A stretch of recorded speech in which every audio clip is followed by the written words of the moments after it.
Again, you can see the carbon work. Really nice. Carbon fiber dust all over it from cutting it up.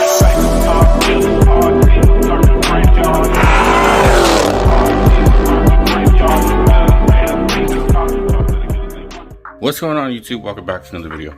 It has been a while, I know, but we're gonna have a good video here today. We do have, of course, some carbon fiber because Operation Carbon Fiber everything is always in effect.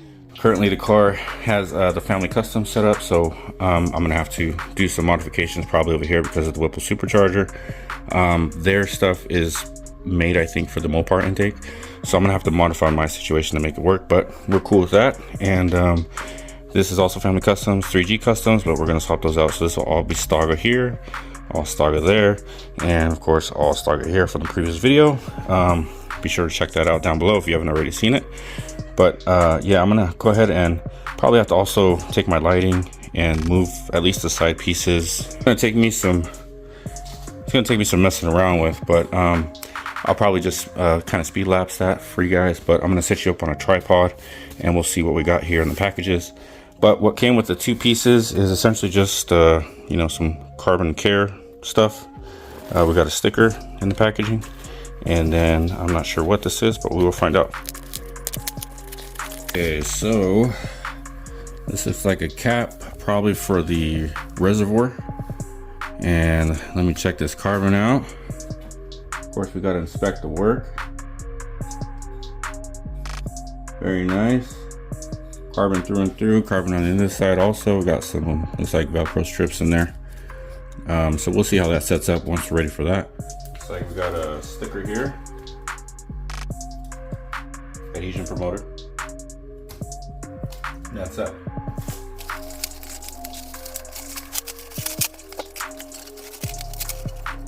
So we can see the carbon work. Of course, looks good as Staga always does. Not sure what that is. Maybe just some compound.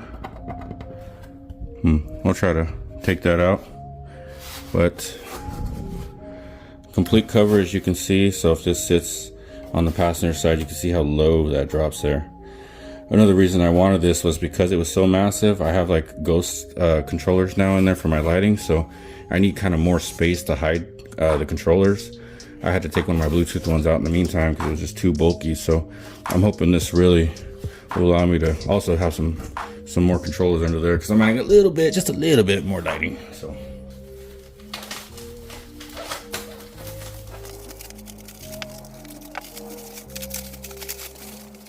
here's our second piece here. So this is the one I'm probably gonna have to modify because of the intake situation here for the Whipple, but we'll figure that out together.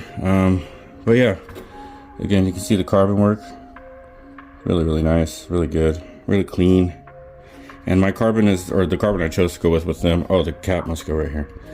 But I have a Billet Tech one, so we probably won't use that. But the carbon I chose was they have a couple different options, but I chose the resin with the 2K clear on it. So that's kind of their high-end version of carbon. So carbon all the way around.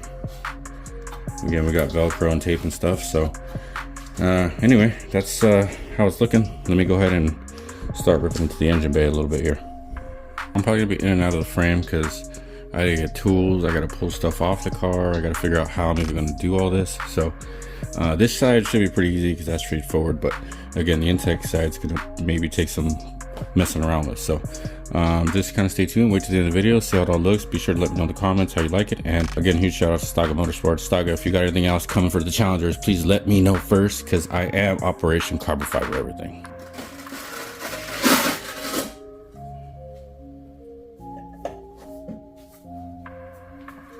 My first skin carbon piece. Bye-bye.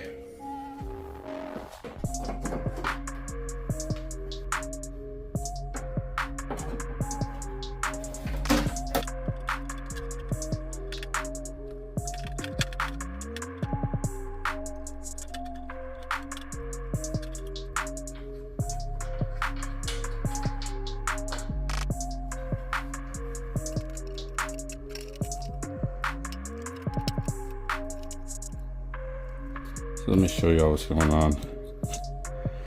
I mean, these weren't designed for Whipple, so I get it. Just so you know, if you're getting a whip, or if you're either getting a whip or get this Staga piece, modifications will be necessary. Nothing in Staga, but they weren't designed for a Whipple. So this coolant hose is aftermarket. It comes around a little more aggressively, which is why it's hitting right here. So I'm gonna have to modify this. All right, so finally got this side on here. You can see how it looks. Pretty cool. Obviously we can't get to the reservoir anymore, or the fuses there. What I had to do basically is cut this opening like way large. So if you look at it before, you can see what it looked like versus what it is now. So I had to notch that pretty high, keep it away from the hose. That way, you know, it didn't rub a hole in it or anything over time. And then I also decided to cut this up here so that I could put my shock back on.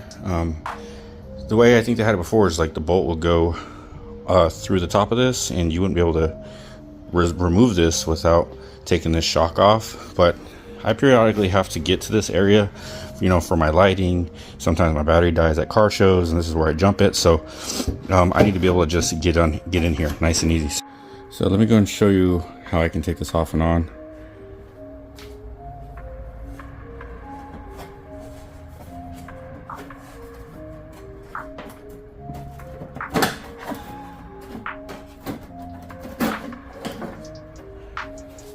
And it just comes out like that. So that was kind of the notch I got going on up there, as you can see. I mean, you don't have to do that for your situation. Like I said, I just want to be able to get this off and on without taking the strut out. And then this was the big old hole I notched out for that hose. So the double-sided tape Velcro thing, if you want to use that, you can. I'm not going to, again, because I open this up quite a bit, and you know, simplicity is best for me, especially in a car show if my battery's dead and I don't want to open up my trunk setup. So this is what's going to work for me. Plus, like I said, I still got to get to the lighting area and do some lighting stuff later. So this just makes life easy for me to just be able to take it off and on.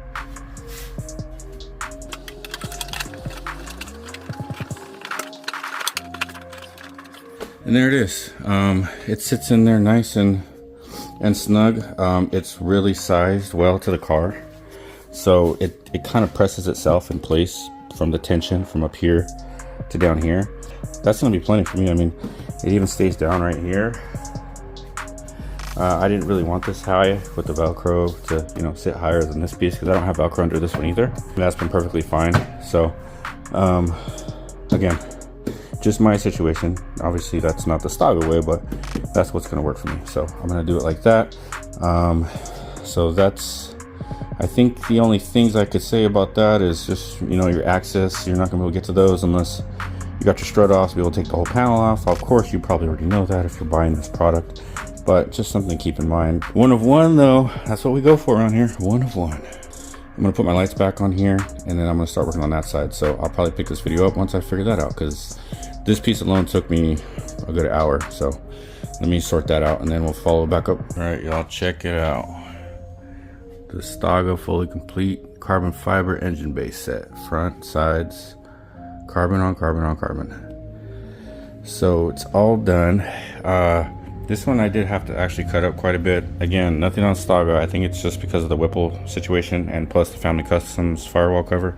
So I ended up taking off like 1/8 of an inch on the back side of this piece, that whole back, because it was buttoned up against the Family Customs. I took that off, and then it kind of sat in place. Plus I did the same thing with the strut. So I just notched it out all the way to the back, made that hole larger so I can close the hood both sides, no problem.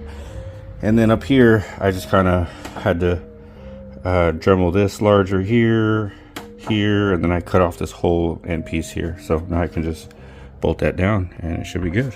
This is the cap that's for your stock cap, but I have the billet tech, so we're not going to use this. It'll be a garage keeper. The only other thing I had to do was the bracket for the Whipple supercharger reservoir. I had to undo that, so that's kind of just hanging loose now. I'll figure something out for that later.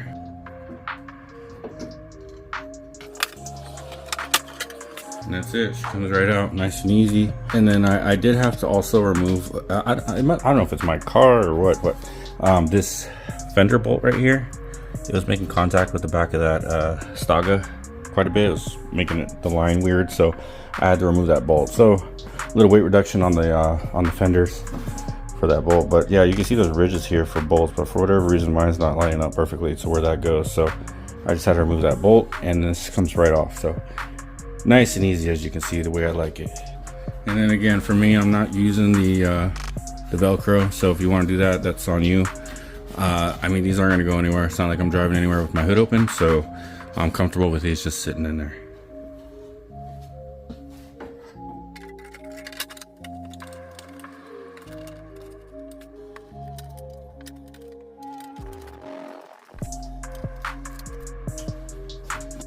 Alright, y'all, let's take in the finished product real quick before we conclude this video.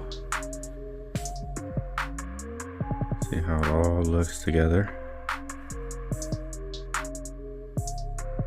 And of course I need to detail it because I got carbon fiber dust all over it from cutting it up, and dirty from touching it and stuff. But a lot of carbon going on, a lot of carbon. So I think personally I'm going to add maybe a couple decals over there just to break up some of the carbon, add a little contrast to it. But yeah, a lot of carbon. I did move my lights. Actually, I'm going to check to make sure the lights are good before we're all done here.